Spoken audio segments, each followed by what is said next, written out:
কোমর ব্যথা কমানোর কিছু পদ্ধতি, ঘরোয়া পদ্ধতি, সহজ উপায় আপনাদেরকে বলছি। আপনারা এটা মানবেন, দেখেন তো ভালো লাগে কিনা। কোমর ব্যথা অনেক কারণেই হতে পারে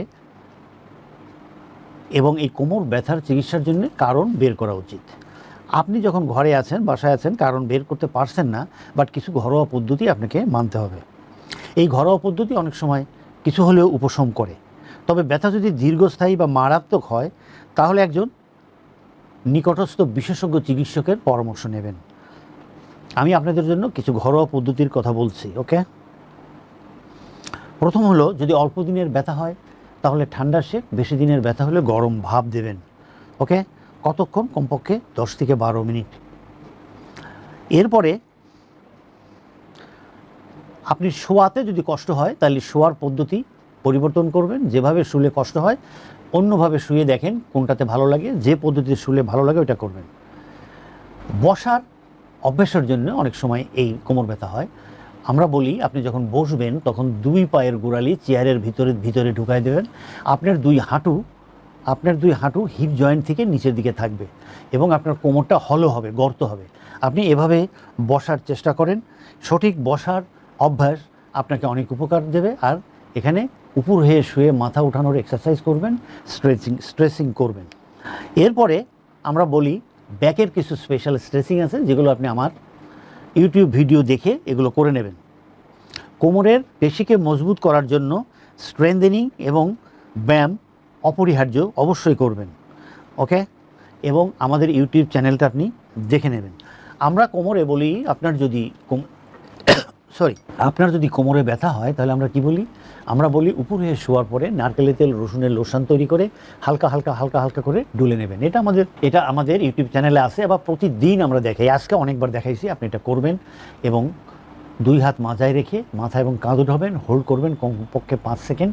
মনে মনে 1001, 1002 থেকে 1005 গুনবেন, অথবা সুবহানাল্লাহি ওয়া বিহামদিহি সুবহানাল্লাহিল আযীম এটা পড়বেন কমপক্ষে 2 বার 3 বার। এটা আপনি করতে থাকবেন। আমরা কি বলি, অনেক সময় কি বলি যে 1 কাপ দুধের সাথে, এরকম কোমর ব্যথা হলে 1 কাপ দুধের সাথে হলুদ এবং আদা, একবার হলুদ দিয়ে খান, একবার আদা দিয়ে খান। সকালে হলুদ দিয়ে খান, বিকেলে আদা দিয়ে খান। 1 চামচ আদা গুঁড়া অথবা 1 চামচ হলুদ গুঁড়া দিয়ে মিশিয়ে খান। এটা অনেকেই আমাদের রোগীরা বলে এটা খেলে তারা অনেক ভালো বোধ করে। ফাইনালি যে উপদেশটা দেব সেটা হলো খাদ্য অভ্যাস। অবশ্যই পুষ্টিকর খাবার আপনি খাবেন এবং পর্যাপ্ত পানি পান করবেন। রাতে শোয়ার আগে যদি অন্য অসুবিধা না থাকে একটা স্ট্যান্ডার্ড সাইজ কলা খাবেন। কলা খাওয়ার আগে 1 গ্লাস পানি অবশ্যই খাবেন। ওকে, প্রচুর শাকসবজি এবং গ্রিন ভেজিটেবল যেটাকে বলি, এগুলো অবশ্যই খাবারের তালিকায় রাখবেন। খাবারের তালিকায় ফলমূল রাখবেন এবং প্রোটিন জাতীয় খাবার বেশি খাবেন। ধন্যবাদ দর্শক, এই ছিল আজকে আমাদের স্বাস্থ্য টিপস। আমরা কোমরের ব্যথার জন্য কিছু টিপসের কথা বলছি, সেগুলো আমরা দিয়েছি। দর্শক, কথা বলতে বলতে অনেক সময় পেরিয়ে গেল। এতক্ষণ যারা আমাদের সাথেই ছিলেন তাদেরকে অসংখ্য ধন্যবাদ। দর্শক, আমরা এই অনুষ্ঠানটি আপনাদের জন্য করে থাকি প্রতি শনি, সোম, বৃহস্পতি রাত 9টা থেকে 10টা। দর্শক, যাবার বেলায় আর একবার আপনাদের স্মরণ করে দিই, সাবস্ক্রাইব। যারা করেছেন তাদেরকে অনুরোধ করব আপনার 10 জন বন্ধুবান্ধব, আত্মীয়স্বজনকে করবেন। যারা এখনও সাবস্ক্রাইব করেননি তাদেরকে অনুরোধ করব আপনি নিজে সাবস্ক্রাইব করুন, 10 জন বন্ধুবান্ধব, আত্মীয়স্বজনকে সাবস্ক্রাইব করুন। কেন সাবস্ক্রাইব করবেন? এই সাবস্ক্রাইব করলে এ ধরনের চিকিৎসা ব্যবস্থা, এ ধরনের ভিডিও, এ ধরনের কথাবার্তা, আমার উপদেশগুলো এদেশের মানুষের দ্বারগোড়ায় পৌঁছে যাবে এবং তারা আমার কথা শুনে এক্সারসাইজ করে যদি ভালো থাকে আলহামদুলিল্লাহ, আমার কাছে আসতে হবে না। আর এই প্রসঙ্গে আরেকটু বলি, দর্শক, আপনারা যারা এক্সারসাইজ করে কিছু হলেও ভালো বোধ করেন আমার কাছে আসবেন না। Exercise is a medicine. এটা আপনি করতে থাকেন, আল্লাহ পাক আপনাকে ভালো করবেন।